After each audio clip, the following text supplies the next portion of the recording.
Welcome back to another episode of Fielding the 68, Field of 68's bracketology show. We are powered by Bet Rivers. It's a Monday after maybe the craziest weekend of college basketball we can possibly remember. Buzzer beaters, crazy comebacks, wild coaching decisions. This weekend had it all. We're here to talk you through how it affected the bracket. I'm Jim Root, your host today, joined by Brad Wachtel and Andy Bottoms, two of the best bracketologists on the internet. They know the changes that happened. They know how it's going to affect everything. We're going to talk through it all here. And I'm going to start just straight up off this weekend, guys. Andy and Brad both. Which team do you think made the biggest noise? Whether it's, a big win that gets them in the bracket or a huge win that helps their seeding. There's a whole lot of movement. Like I said, Brad, I'll go to you first. Which team really jumped out to you most as the biggest winner of this weekend? Yeah, for me, it was definitely Arizona State. Hitting the three-quarter court shot at the buzzer at Arizona was the type of win that they needed to really catapult themselves and really enhance their resume. They were really missing a win like that, and that win does wonders for you. I mean, it took them from my first four out and brought them up to my last four in that we'll talk about later. But it also brought them over 500 against Q1 opponents, as well as over 500 against Q1 plus Q2 opponents. So without a doubt, that was the biggest bubble win over the course of the weekend for me. Yeah, no bigger win than the one that takes you from out of the field than into the field. That is enormous. Andy, maybe he stole your answer. So you can either go with the same one and hammer it home, or is there another team that really jumped out to you this weekend?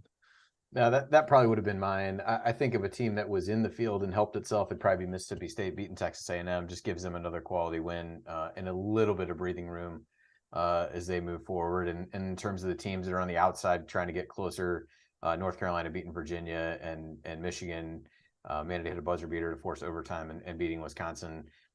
Didn't get them in the field for me, but they're a whole lot closer than they were before the weekend happened. So in a weekend when a lot of teams around that area of the bracket lost, almost anybody who won kind of stood out by default and in comparison to what we saw from some of the others.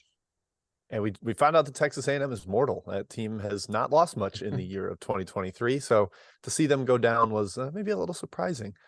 All right, let's get into the bracket. We're going to start at the top as we do here. We're going to talk one seeds, see what changed, if anything, over the weekend. I think there's one big important discussion to be had. We're just going to put our consensus one seeds up there. I think we are all in agreement about who they are. Alabama, Houston, Kansas, Purdue. All right, we're gonna talk Purdue as the last team here. But before we do, real quick, Andy, this doesn't have to be a belabored discussion, but was there any thought, or maybe you had it this way, is Kansas moving up that order? Are they close to passing Houston and possibly even passing Alabama? How far up can the Jayhawks get here as number one? Yeah, it's a hard one to answer. So I won't belabor it like you said, but I don't think it's an easy answer. If you look at where they were when the bracket reveal came out, you had Houston ahead of them, and Kansas was the fourth number one seed. I think even before Purdue had lost to IU this weekend, I had Kansas jumping over Purdue just based on their volume of wins. What becomes hard to figure out is what do they have to clear in order to get past Houston? Houston obviously hasn't lost since the reveal, nor has Kansas. And at what point do the quality wins that Kansas has just let them overtake Houston? I didn't do it that way for now, but I would have no argument with somebody who did. And quite honestly, I think once you make that argument, then you put them up against Alabama, and I'm not so sure that you couldn't make a similar argument there. So I think it's pretty close between Houston and Kansas right now. Certainly, if they're able to win at Texas over the weekend, I think that would probably be one that would leapfrog them. But for now, you're trying to hold true to what the committee showed us, but what they didn't show us is there a small gap or a wide one? And if it was pretty small to begin with, then I would say Kansas probably already has leapfrogged them. If it was a little bit wider, it's certainly closer than it was before. That's the trick about knowing from the reveal. It's like, all right, how much do I carry this forward, or how much do I let things change after it with the new results we get? All right, Brad, I'll go to you for the big question. We'll get Andy's input on it too, because I think it's rather important at this stage. That fourth one seed, we've got Purdue on the line as our consensus. I think everybody still had them there of our group of bracketologists, but Man, UCLA is creeping up there. 2 big road wins over the weekend. How close was it for you to having the Bruins pass Purdue for that last 1 seed spot? Right now, not yet. I think what needs to happen for UCLA to pass Purdue, I think Purdue needs to lose again, and I think UCLA needs to beat Arizona State and Arizona to end the season. I think then UCLA can leapfrog Purdue. Because right now, Purdue is 4-2 against high Q1 opponents, whereas UCLA is 2-2. Purdue is better against Q1 opponents. They have a plethora of wins that UCLA may not have. UCLA's best win is at Maryland by 30, the only team to win at Maryland. That win is looking better and better by the day. But they don't necessarily have the upper echelon wins. Now, granted, Purdue doesn't have a top tier win either, aside from, Gonzaga and Marquette are good wins. But away from home on the road, they don't have that. So I think they are vulnerable, and I think there is the possibility, if they lose again and UCLA wins out, that UCLA overtakes them. Andy, do you see it similarly? And I'll add on, let you dig into this. Is there another team that is coming for that last 1 seed spot, or do we see too many losses with Texas losing and Arizona losing? So is it kind of come down to those two for you? Right now it's down to those two, but I think Baylor and Texas are still pretty close behind them at this point. I think there's a bit of a drop off once you get past that. But in terms of Purdue and UCLA, I would agree with what Brad said. The other things I would add, Purdue's better in the resume metrics, a little bit worse in the quality metrics for what difference that makes. Purdue has, by my count, 8 wins against teams in the at-large field. Plus, they have a sweep of Penn State and a win at Michigan, who are in the mix just outside of that, versus UCLA is just 4-4 against teams in the field. That doesn't include their sweep of Oregon, who to me is a little bit further away from the cut line there. So while UCLA's road win at Maryland is better than any road win that Purdue has, it gets really tough to evaluate, because even though when you look at UCLA, they've got 7 Q2 wins, well, 5 of those fall in the bottom part of Q2. So non-conference strength of schedule, they're right next to each other at 97 and 98. Purdue's road neutral record slightly better at 11-3 versus 10-4.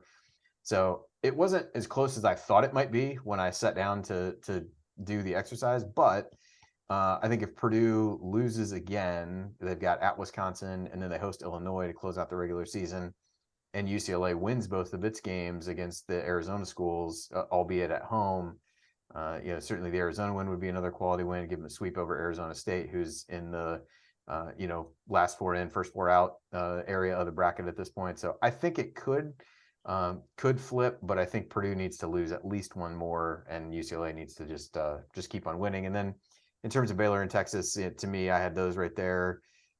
You can kind of take your pick as to which one of those you'd have ranked a bit higher. They have a lot of things in their resumes that are very, very similar to one another. As you look at it that way, Baylor's schedule down the stretch is a little bit easier. They go to Oklahoma State and host Iowa State, as opposed to going to TCU and hosting Kansas, which is what Texas has left. So those are the ones that are there. To me, I think Arizona's loss put them out of the mix.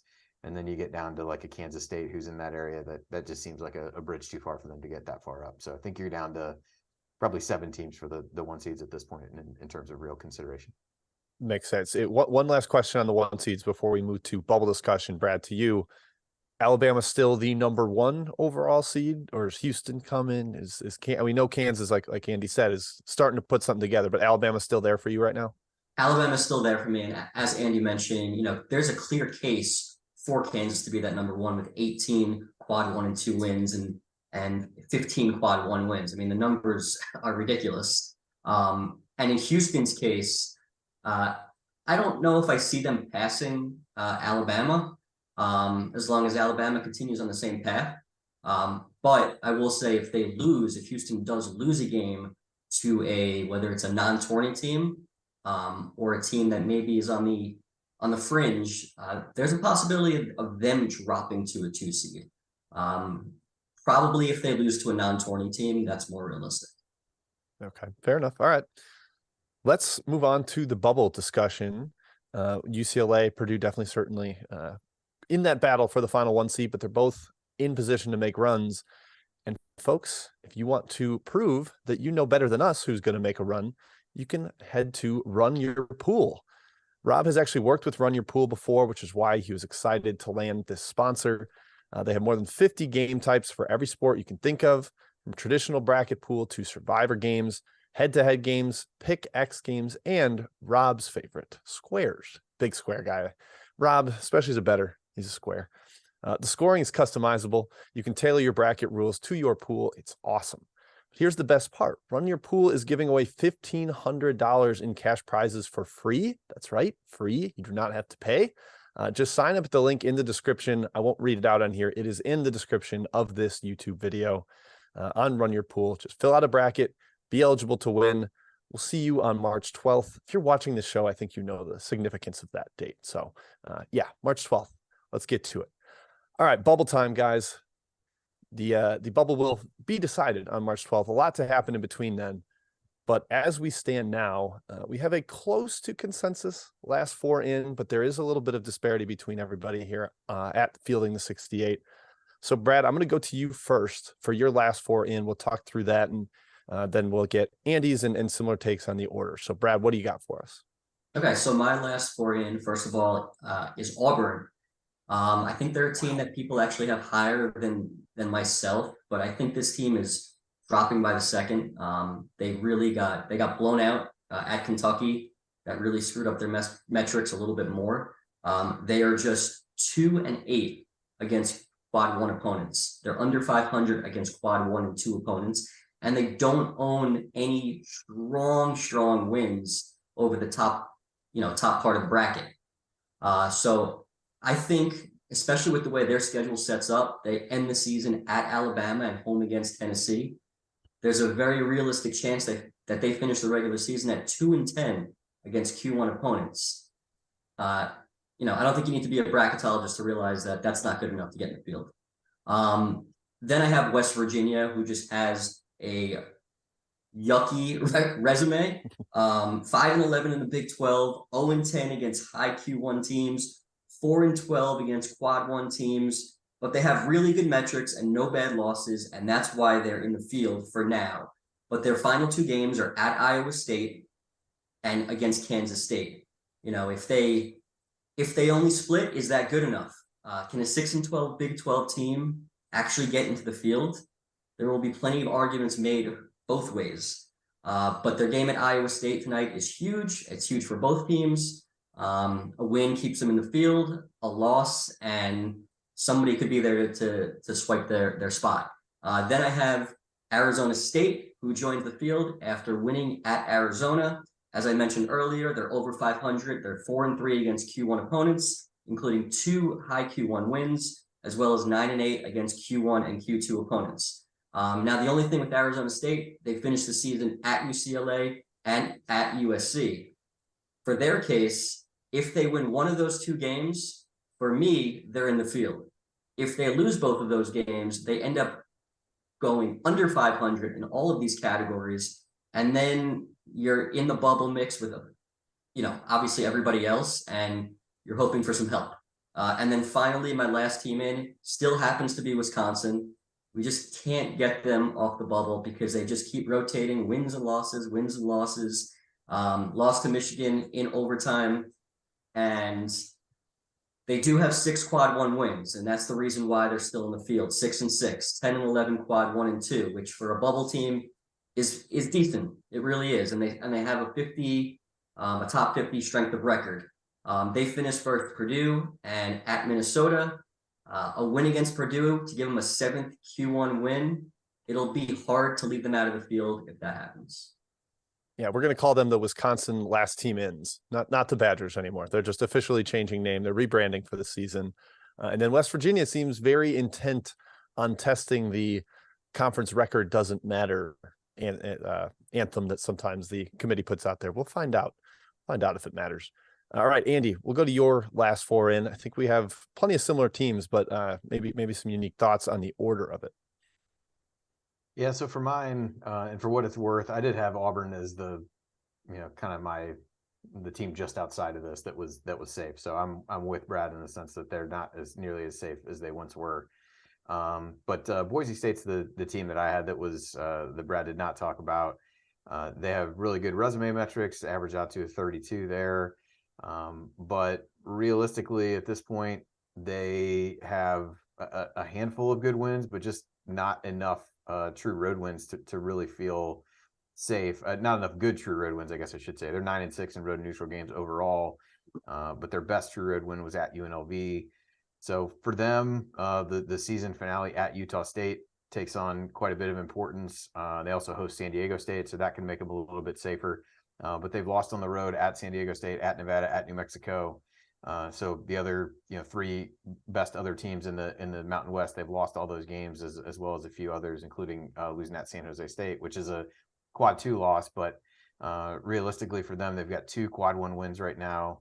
They beat Texas A&M on a neutral floor, which has aged really well. And then everything else that's good on their resume, they've done at home. Utah State, Nevada, New Mexico, all at home. So for them, nothing really jumps out to say they shouldn't be in the field. They do have a pair of quad 3 losses, but nothing overly jumps out to say they should be in it as well, other than the fact that they have a really high net at 29. And like I said, some good resume metrics in that regard. So I definitely would put them as safer than these other 3 teams. I think there is there as you look at them. For me, they were closer to Auburn than they were to West Virginia. And if you had them on the 10 line, probably could make an argument to do so. I thought Brad stated the case, for and against the other 3 pretty well. Arizona State, just to tack on one thing there, they're 10-4 road neutral games. So they've got a lot of solid road wins, including obviously the one at Arizona, but also one at Oregon and at Colorado. So that helps their case as well. And just that volume of wins away from home, and a Michigan win on a neutral floor that may become a little bit important for bubble purposes, helps them a bit there as well. But with the games they've got left, certainly a chance to give themselves a little bit of breathing room or make things really interesting and make the Pac-12 tournament incredibly important for them. And just as Brad said about Auburn, to touch on them, you look at their best wins: Arkansas, Northwestern on a neutral court in an absolute rock fight earlier in the season, Mississippi State, Missouri. Just not a ton of wins against teams that are safely in the field. And while the metrics stack up pretty well, at a certain point you look at who they've really beaten, and it's just not wildly impressive for them. And they've really struggled against almost all of the better teams that they've played, if you look at it that way. So I think they're right in that mix, and will push further in that direction if they lose one or both of these last 2 games that they have. So fairly definitively or comfortably, we like the 4th to last team in, but those last 3 spots are very, very up for grabs here. I think the 4th team, either Auburn or Boise State that you referenced, would have to fall really to not make it. So we'll see. And they both have games that could allow them to fall out, which is exactly, they're probably the 2 that have the tougher combination of games that at least they could have based on their schedules down the stretch. So it won't be picking up bad losses, but it's going to be tough to get wins. And in that area, you just want to find wins. Let's go to the consensus last 4 in here. Boise State, as we mentioned earlier, West Virginia, Arizona State, and Oklahoma State actually really, really descending. They have lost 4 in a row and have the schedule to potentially lose 6 in a row. They've got a big one tonight against Baylor. Do not want to go into the postseason with that kind of a losing streak. We'll see if the Cowboys end up safe on Selection Sunday. Another Big 12 team really in the fight to try to get into the field. Now we're going to go to first 4 out, Andy. So who's just on the other side of that spectrum, teams that couldn't quite catch Arizona State or Wisconsin for that last spot? Yeah, Oklahoma State was the first team out for me, and the one I probably considered the most of the teams that are listed here. 5-10 in Q1, including 1-9 in the upper part of Q1. So similar issues to West Virginia. They have a quad 3 loss to Southern Illinois, which came only by 1 point, but they have good quality metrics. The resume metrics average out to around 50th. But they got that sweep of Iowa State, which is great. Beat TCU and West Virginia at home, and Texas Tech, and one at Oklahoma. So there's some things to like for sure. I think the overall record is problematic as you have you're only 3 games over 500, and overall, if you look at them compared to a West Virginia who just ran them off the court a week ago, metric wise, I think West Virginia is just a bit better. They're certainly on the quality metric side, they are, and I think on the resume metrics they are as well. So That was kind of the delineation there. Charleston, seems like we talk about them every week. They keep winning one handily. The CAA tournament is up next for them. So, they benefit some when these other teams around them lose as much as anything. And I think need to make a run to at least, to the CAA final to really have a compelling case. Then you got North Carolina, talked them to death on this over in recent weeks. The win over Virginia obviously helps quite a bit, even though Virginia is firmly headed in the wrong direction. Quad one, they got one. Yeah, they did temporarily, maybe based on the way that Virginia's going. But so they're 1-8 in quad one now, 6-3 in quad two. They don't have any bad losses now, 6-9 in road and neutral games.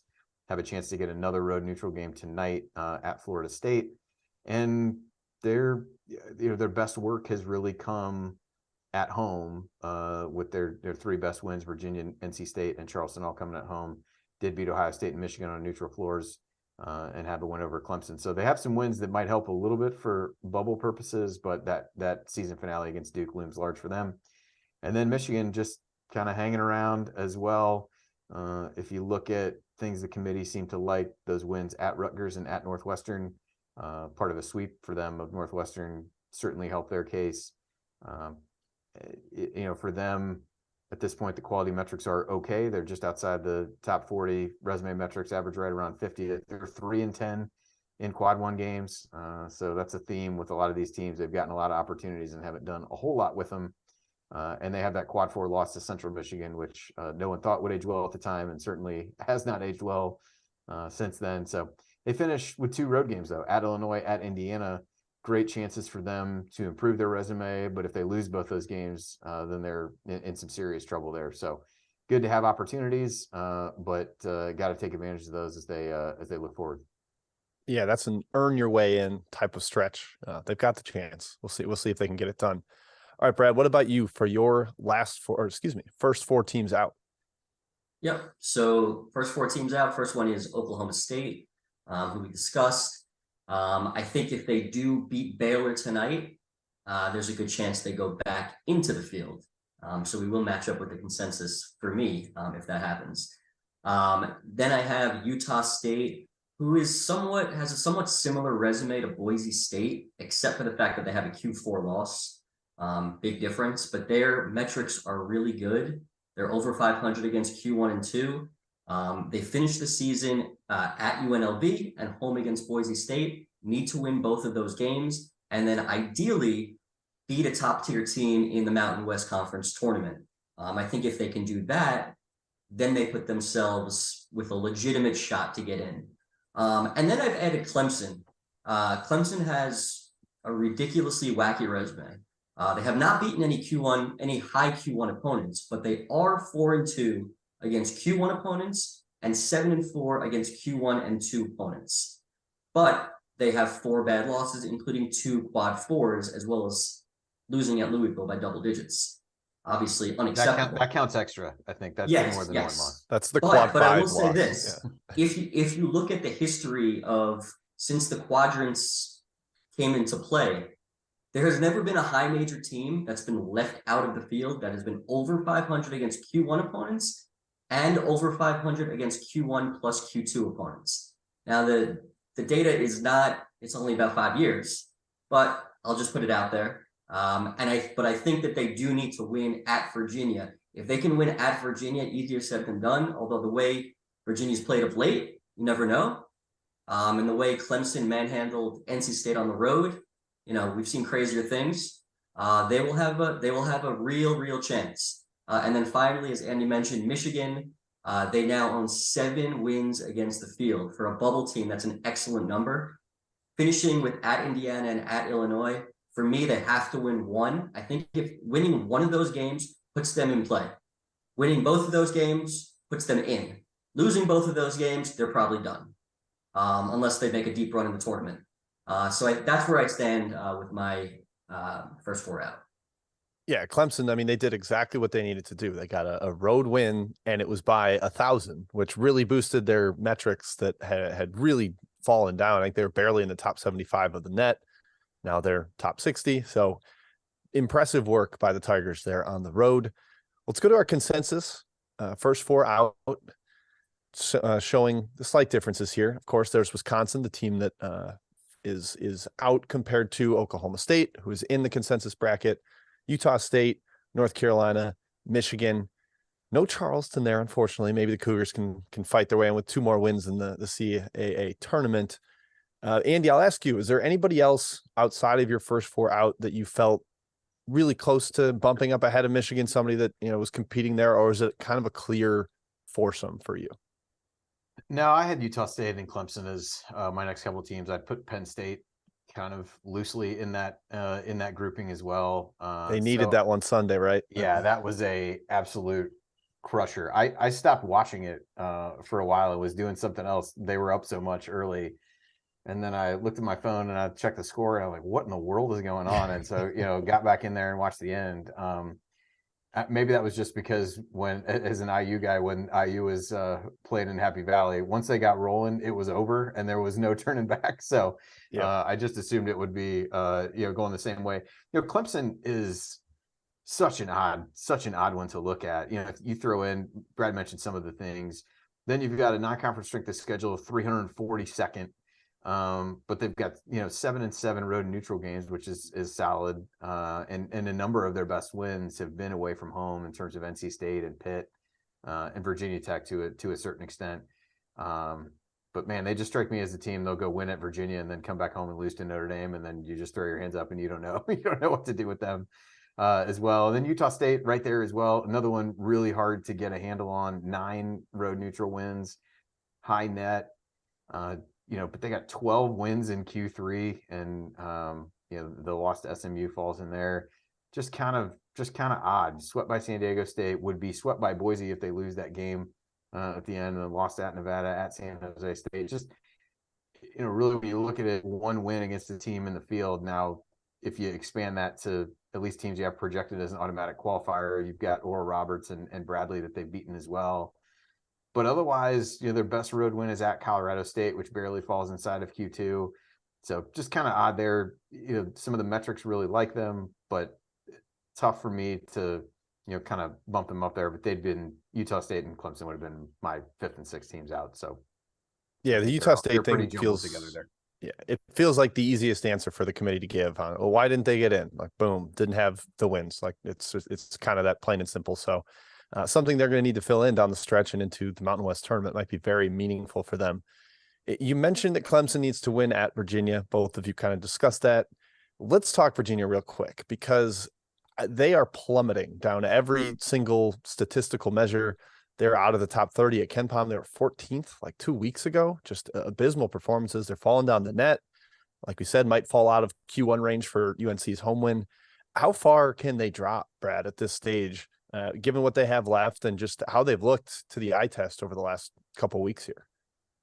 Yeah, I mean, obviously when they were shown by the reveal, the committee's reveal, a couple of weeks ago, they were a 3 seed and seemed like they were a solid 3 seed and maybe at the time getting close to a 2 seed.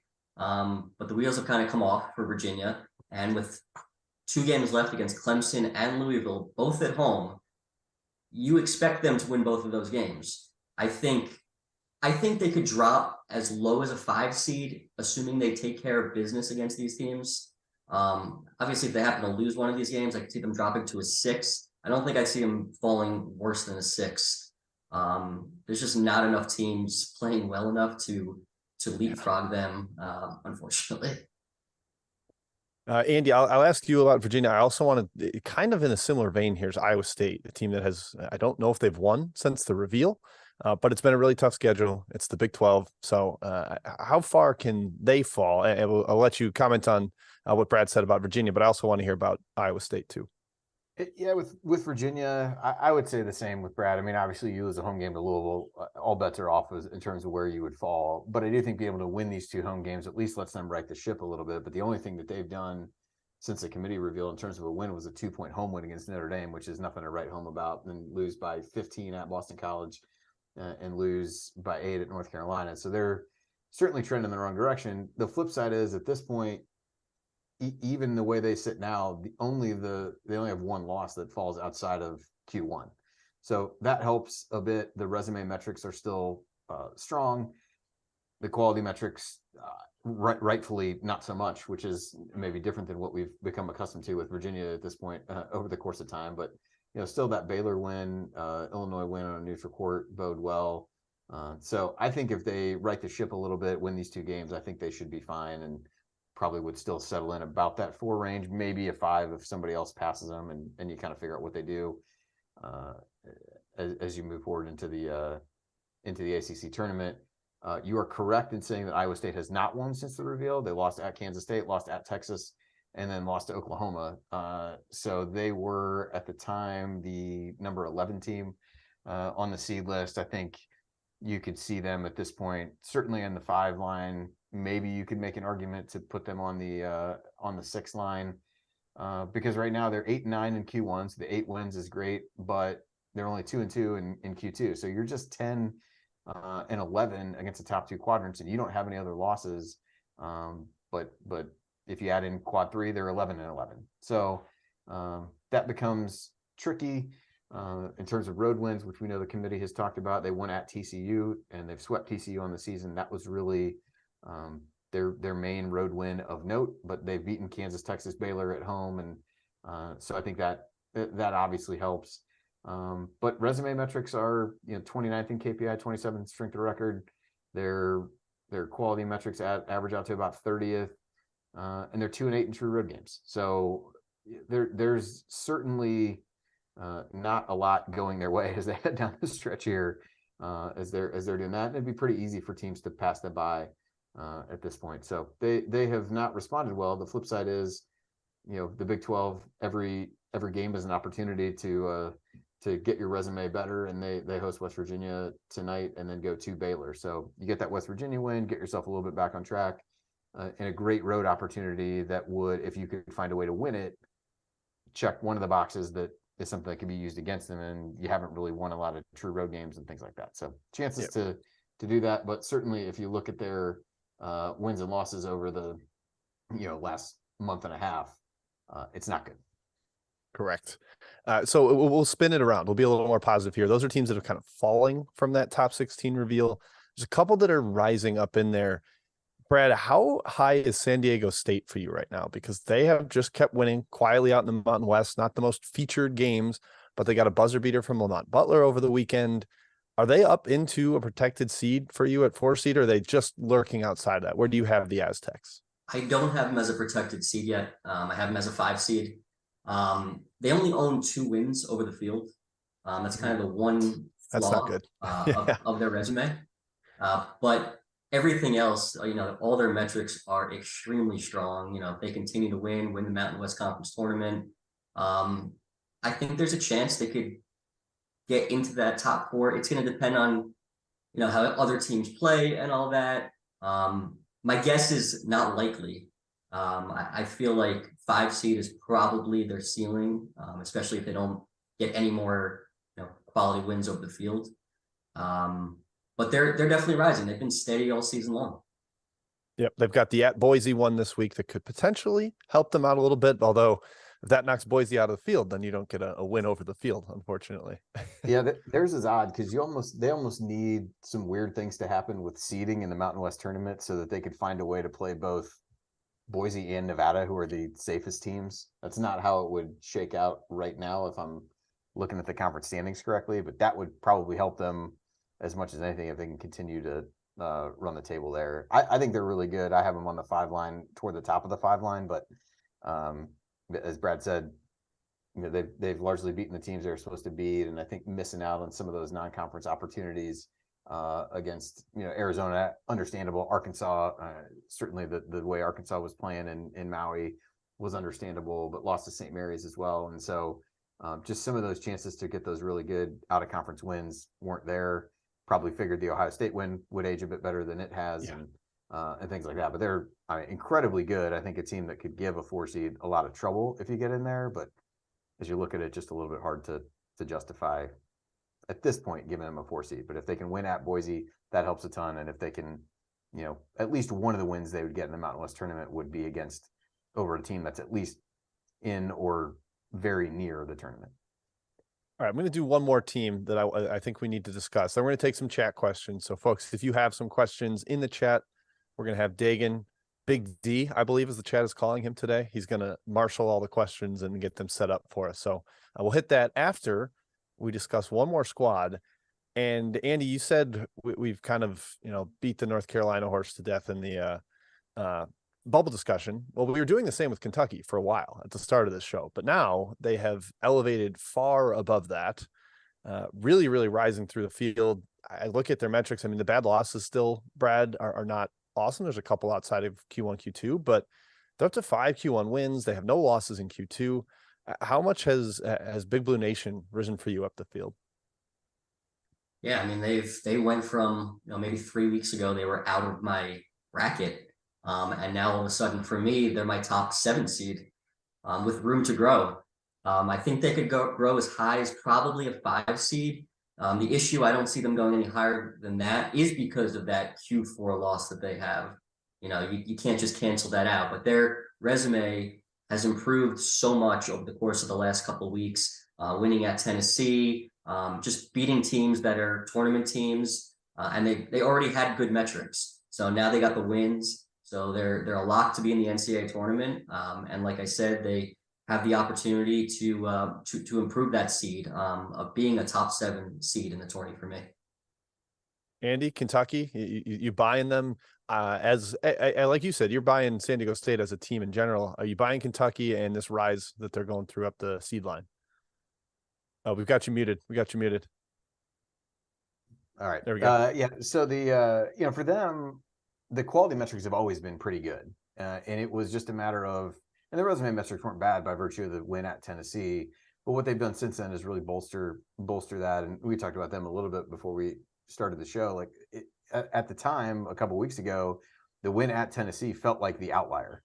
And what they've done in recent games suggests that it no longer is. And that's winning that game was reflective of the kind of team that Kentucky is. And so what you've seen them do over the last couple of weeks, beating Mississippi State on the road, who's worked their way into the tournament, even winning at a Florida team that's going in the wrong direction, but still a solid win for tournament purposes, and then just running Auburn off the floor over the weekend really has bolstered them from a resume standpoint, so that, or from a metric standpoint, all 5 of the team sheet metrics are 22 or better as you look at them now. So there's really, as Brad said, you've got the Q3 and the Q4 loss that are the holes in their resume, but those now look like more the outlier than the win at Tennessee did. And with the season finale at Arkansas, that's another chance to bolster their resume even further. If they go into that, they're 11-7 in Q1 and 2 right now. So that sweep of Tennessee looms large. The Texas A&M win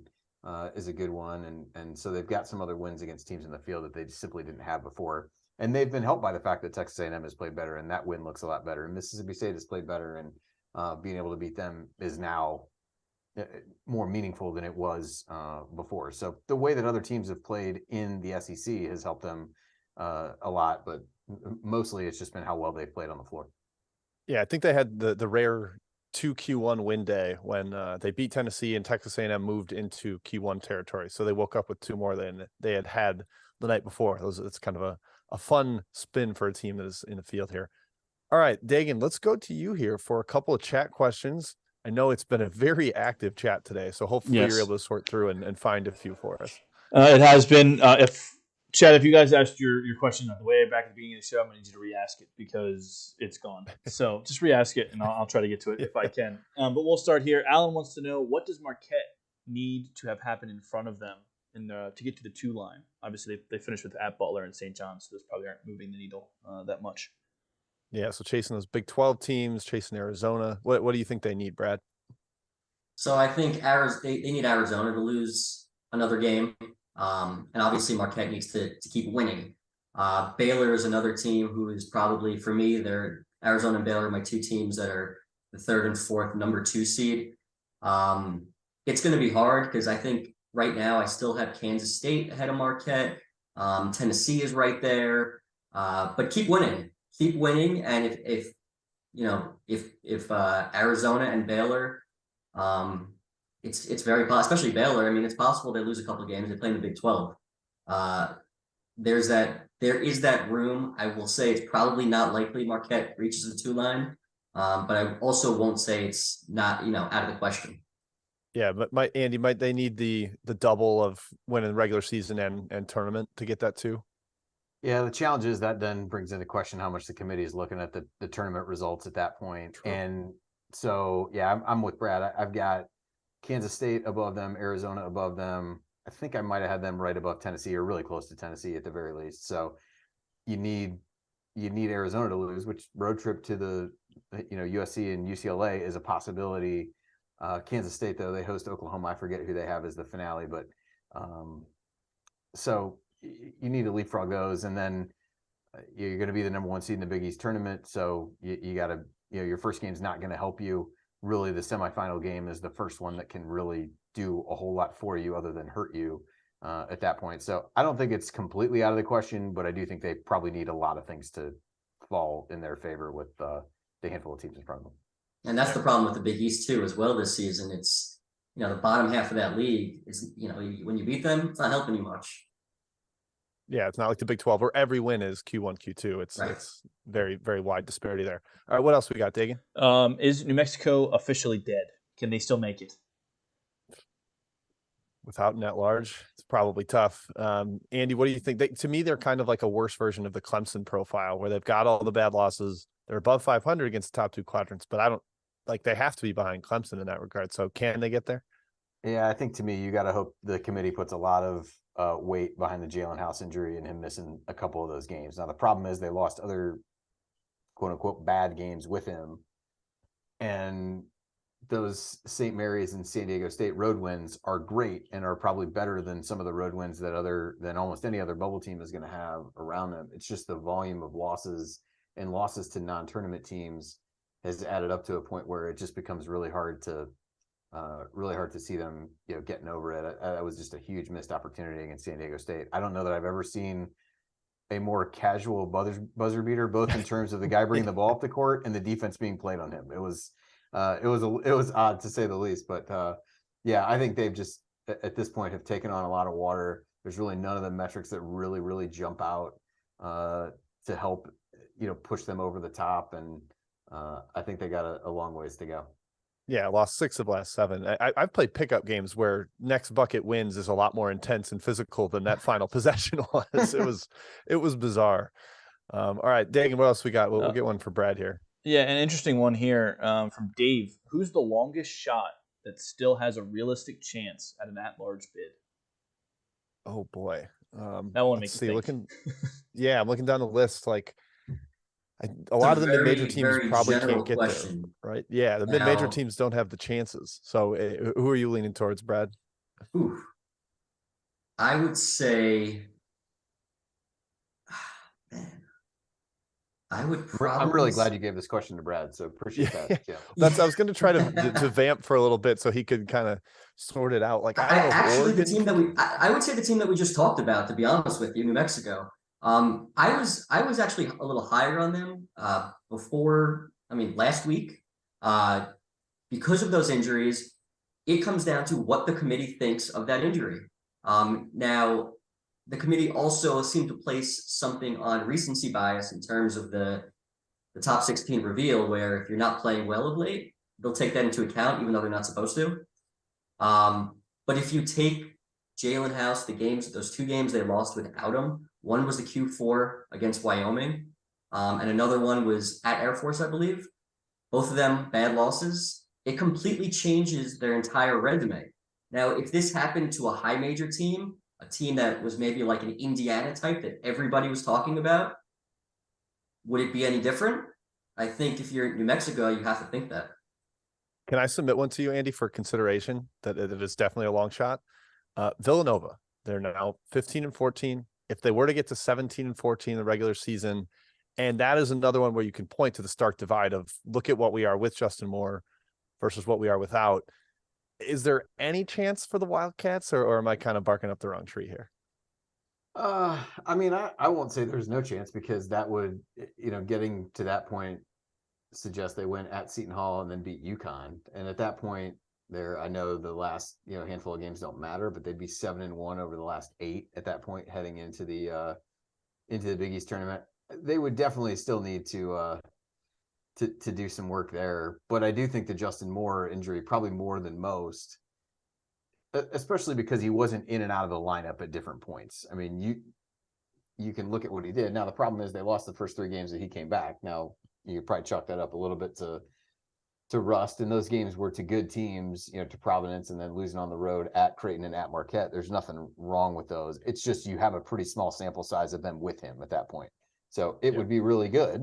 It would be a really good small sample size, but I think you'd have to do some things in the Big East tournament to continue to back that up. But it's an interesting one. That the other couple that I would throw out potentially would be Texas Tech again. They go to Kansas if they win that game. I think they've got a winnable home game to close things out. That gets them to 18-13 at that point. Problem with them is they did absolutely nothing in the non-conference and didn't try to do anything in the non-conference from a scheduling standpoint. So that becomes a little bit tricky. Oregon maybe is another one. They just lack wins to a certain extent, but they host Cal and Stanford this weekend. That gets them to 18-13. Not really in anybody's last first 4 out at this point. The quality metrics are decent. 4 quad 1 wins, 9 wins in the top 2 quadrants. Maybe they get there with a Pac-12 tournament run. So they might be another one that I would throw out, just that we haven't discussed yet. I think anybody else gets you're pretty far down the list at that point. But the Villanova one is interesting, for sure. Yeah, the chat's annoyed that I think I've brought them up on like 2 other shows on Fielding 68. You got to play the hits, Jim. You got to exactly. That's right. You got to stay on brand. You're fine. It's okay, Jim, because my next question was going to be about Villanova. So you stole my question, so they can be mad at you instead of me. Perfect. So we'll take that. This one from Adam. How do you guys evaluate a team like Missouri, who has a solid resume but predictive metrics are up in the 50s, 60s? Yeah, man, I'm very interested here. I'll sit and listen as a Mizzou grad. Brad, what do you think? Yeah, I think it's a balancing act. You take the good and the bad. Obviously, their strength and record is top 20 in the country, but their predictive metrics are in the 60s. It's insane. They've had some blowout wins that have really. It's been a lot of blowout wins in college basketball this season, more so than I can even remember. That really has kind of thrown metrics as a whole out of whack. They're 5-8 against Q1, and they're over 500 against Q1 and 2, and they don't have any bad losses. So I think you look at that. You don't push away the metrics; they're still there. But I think that in itself is very, very solid for a team where I had as a 9 seed as of today. I definitely see them somewhere ending up between that 8 and 10 range when it's all said and done. Probably closer to the 10 range just because of the predictive metrics. And if it's close, I think the committee will lean on that just a little bit. And they might be seated lower than, anticipated. All right, what else, Dagan? Let's go to the next one. Pat wants to know, we kind of talked about Michigan already, but we'll kind of talk about it a little bit more with this question. If they make a run in the Big Ten tournament, but don't win the Big Ten tournament, what are their chances of getting in? I would assume probably pretty high. I think it depends a little bit on what they do in these next couple games. I think if they split the next 2 games at Illinois and at IU and then make a run, I think they'd feel pretty good, but not win it. I think if they lose both those games, it puts a lot of pressure on them to make it probably at minimum to the semifinals. But that's just kind of eyeballing it without knowing what other people around them would do. But that's generally where I would put it. And I forget who tweeted it recently. Somebody said, but I think the committee has reacted a little less to tourney runs and kind of like moving seed lines because of tourney wins than maybe we've expected, partially because, all right, if something changes on Saturday night, how much do they want to totally alter a bracket that's been maybe not set in stone yet, but they're trying to avoid contingencies and all that stuff. So I don't know if the runs in the postseason don't always mean as much as we want them to, I guess. Yeah, it seems like whatever you do it by Friday evening. Yes, indeed.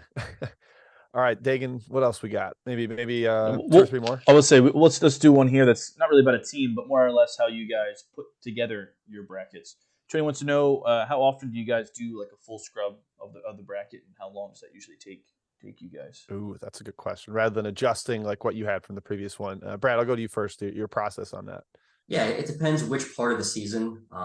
As we get closer, I do it pretty much every single day. I don't post it every day, but I like to stay updated on teams' movements on a daily basis. It takes me approximately 3 to 4 hours to go through everything.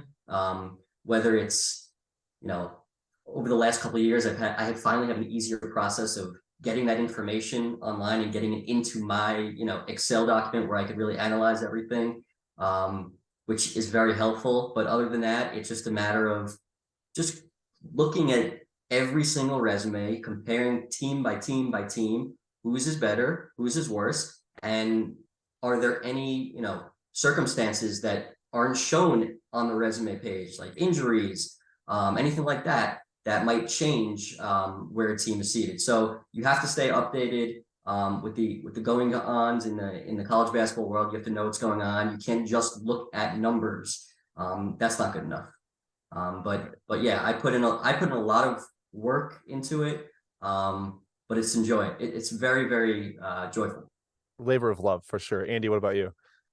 Yeah, I think this time of year you probably do it a little bit more often. I've been putting out full brackets once a week for, I don't know, maybe since early January. So you kind of have to do it as part of that process. And then we're submitting seed lists for this a couple of times a week, so I'm at least doing it at that period of time. And I think one of the things about championship week next week, at least at the beginning, is it gives you a little bit more time because you're really only looking at the automatic qualifiers to go back and do a little bit of that, because you miss stuff sometimes. Or teams we talked about Kentucky earlier, team gets hot, they can rapidly ascend, and again, some of the wins that they had before that you kind of shrugged your shoulders at look a lot better now than they did before. So I think you kind of have to do it a little bit more. And I think doing it, the more frequently that you do it, the more you may find some kind of outlier that you missed another time, or something else that you want to dig a little bit more into. So I tend to do that quite a bit at the beginning of championship week, just because there's not as many other games that matter. You're largely just swapping in teams from one bid leagues for the most part during that stretch. So it gives a good opportunity where stuff's not changing quite as much to actually sit down and look at it a little bit more. All right, Dagan, how about one more, and then we'll go through some of the games to watch this week ahead that we're looking ahead to. So what do you got for us? Yeah, last one. Where do you guys think NC State? Well, what seed will they end up with? Oh man, sounds like more 8-9 company from Mizzou Tigers there, or potentially a little lower. What about you, Brad? Where do you have them? Yeah, not after what happened this past weekend. Losing at home by 30 really screwed up their metrics, and you start really looking at their resume and thinking it's not that great. They don't have any bad losses. That's a good thing. But they only have 2 wins over the field, 2-5 against Q1, 7-8 against Q1 and 2. They're a 10 seed for me right now, and I think that's where they'll end up. I could see them being a 10 seed, but if they slip up a little bit more, suddenly you have a chance to be in Dayton. Yeah, don't take a bad loss. That's the big thing. Andy, where do you have them? I have them as a 10 as well. The resume metrics are pretty solid. They average they're 36 in KPI, 37th in strength of record. So right around that point where they'd be, if you seeded just based on that, you'd be in that 9 to 10 range. But as Brad said, when you really look, they beat Duke, Miami, North Carolina at home are the 3 best. They've the best road wins at Virginia Tech and at Wake Forest. Neither of them is in the at-large picture at this point. So that becomes a little bit difficult to push them too far up the list if you believe the committee is looking for a ton of those type wins. And their only game left is Tuesday at Duke. So if they were able to win that one, that would be big. Obviously, losing that game doesn't kill you. But even when you look at their quad 1 and 2 record, 7-8. But if you look at quad 1 plus the top half of quad 2, they're only 5-7 and 10 wins in quad 4 of their wins. So that doesn't really. Those aren't doing anything for you at that point. So they're safe-ish. But I think even losing by less to Clemson in that stage, you're probably breathing a little easier. But the hit that gave some of their metrics. And that's one of those things as you go through and do the scrub, like losing a game like that makes you really go back and take a second look like, okay, is this team really what I thought they were? And then and it's one of those examples, you go back, you're like, you know what? Realistically, they haven't beat that many tournament caliber teams, and they haven't beat any tournament caliber teams on the road. So it's one of those things that may make you take a second look at stuff like I was talking about a minute ago. That makes sense. All right, let's get to some games to watch this week, Monday through Thursday, really, because we will have another episode, of course, at 5 p.m. Eastern on Friday, talking through the results of that and looking ahead to the weekend. Andy, I'll start with you. Which game or games do you think are most pivotal coming up over the next few days here? Yeah, we can kind of bounce this back and forth, so I don't take them all. But tonight there's not too many games, but they're all the three that jotted down have bubble importance. You got Baylor at Oklahoma State, really important for the Cowboys. West Virginia at Iowa State, incredibly important for the Mountaineers. And then North Carolina at Florida State, where Carolina doesn't help you to win, but would really be crushing to lose on the heels of beating Virginia. So there's a few that have bubble ramifications for tonight at least. So I'll let Brad throw out a few as well, so I don't monopolize this part of the conversation. What do you got Yeah, for us, so Brad? for me, I'll go to, since you covered Monday, for Tuesday, obviously we touched on Clemson at Virginia. A win for Clemson really changes a lot for them. Probably a must win though. San Diego State at Boise State is another game. I think for Boise State, if they can get that win, they should be in the field. Won't call them a lock, but they should be, because that would be a high quality win. And then another game where if you lose it, you have problems, and that's South Carolina at Mississippi State. And we say like, oh, that's not going to happen. But how many times have we seen? I mean, South Carolina already won at Kentucky, so a Mississippi State Q4 loss now would be a disaster for their resume. Yep, indeed. Wednesday, there's plenty more. I mean, it heats up this week. I mean, everything is lots of bubble games on Wednesday and Thursday. Yep. Sure. Utah State's at UNLV, need to win that one. Penn State at Northwestern, Auburn, Alabama. That's less bubble. I guess Auburn's slipping down closer. Might be for Auburn if they get beat like they did on Saturday. It will become a bubble game for Auburn quickly. Very true. And as you know, Brad had them as last four in, so it is not a totally safe space for the Tigers right now. Michigan at Illinois on Thursday. That's a big one. We talked kind of over and over about how big these last two road games are for Michigan. Wisconsin hosting Purdue, big for the 1 seed discussion and for the bubble discussion on both sides of that. Arizona State at UCLA. The Sun Devils trying to lock that up. 2 road wins in a row against teams in the top 2 seed lines, I think would do big wonders for them.